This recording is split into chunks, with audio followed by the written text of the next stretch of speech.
If I just go ahead and step into this horribly set up mutator zone, I will be greeted with the one and only static death box. This will probably be one of the easiest mechanics I've ever actually done in a video, but I'm doing it for a reason, so any of you who think you can figure it out, good for you. Anyway, let's take a look at it.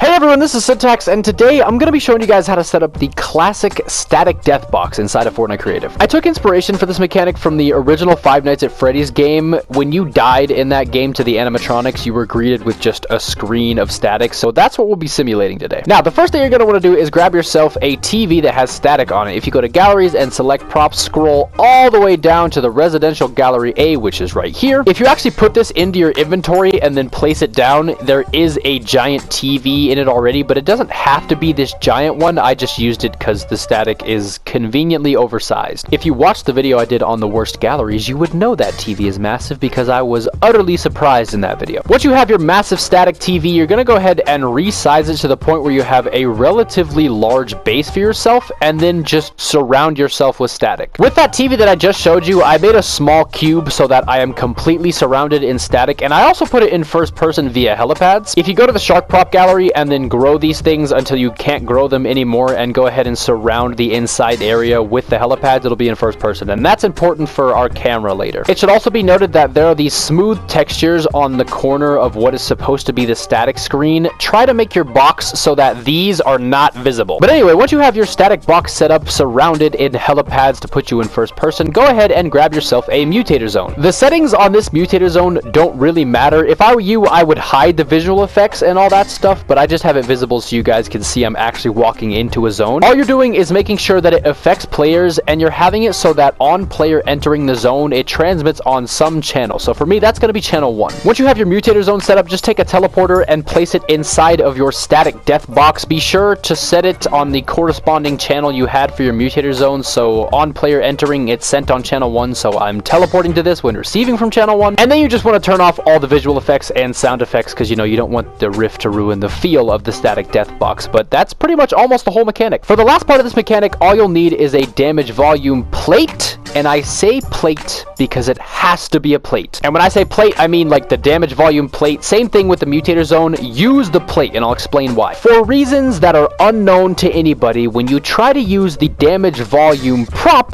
this mechanic doesn't work. For whatever reason, instead of my camera going into the static death box, it would just stay in front of the mutator zone. So make sure your damage volume is actually a plate and not the prop. Anyway, the damage volume plate settings are super simple to set up. Just make sure that the zone encompasses where the player is going to be. Set it to elimination and the damage tick rate to 1 second. Make sure it affects players, and you should be all good to go. And if you set everything up correctly, it should look something like this. So remember, we have our mutator zone that once we enter that, it is sending a signal on channel 1 to teleport us inside of our static death box. Then from there, the damage volume plate is eliminating us, giving us the classic static death screen. And yeah, it just looks something like this. Pretty simple, really. Also, if you don't like how close your camera is to the walls, you can expand and grow the box, but I found that if you make the TVs too big, the static looks kind of bad. I don't know how to explain it, but if you make the TVs too large, the static just looks less like static and more like a jumbled mess. So you want to find the right balance, but you can always expand the box if you need to. Anyway, really quickly, let me just show you what happens if you try to set up this mechanic with the prop elimination device. The settings are all the same. There's no visual effects that are enabled. Its damage type is elimination. Its tick rate is 1 second. It's enabled during game phase gameplay only, and just watch what happens. So as you can see, I'm going to walk up to my mutator zone that is supposed to teleport me into the box, and I just stay out here. Honestly, I can't explain to you why this happens, but I just know that it does. So if you're setting up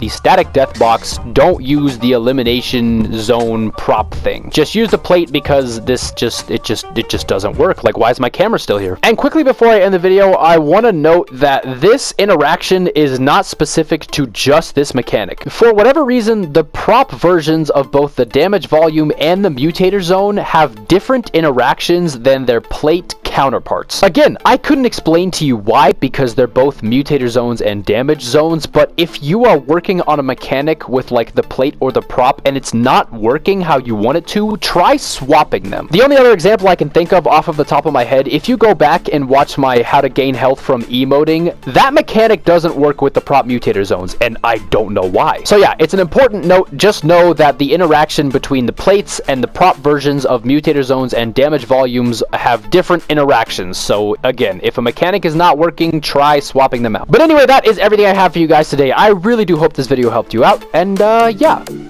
this has been Syntax. Later.